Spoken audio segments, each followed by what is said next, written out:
Mga ka-RSP, ang pagpapailaw ng naglalakihang Christmas tree ay isang tradisyon na nagdadala ng saya at pag-asa sa buong komunidad. Tara na at sama-sama nating tingnan ang diwa ng Pasko sa isang Christmas tree lighting sa Mandaluyong. Panoorin po natin ito.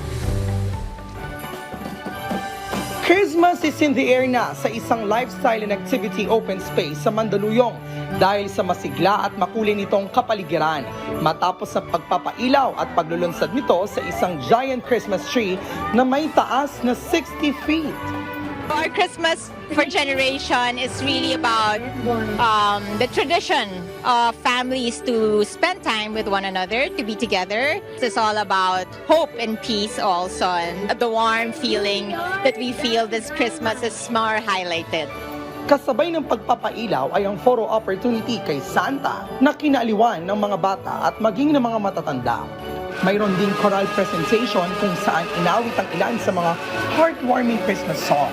Isa sa mga layunin ng open space na ito ay ang maging sustainable at maging sentro ng iba't ibang activities. Kaya naman kasabay ng pagpapailaw ng giant Christmas tree ay samut-saring bilihin mula sa mga SMSEs.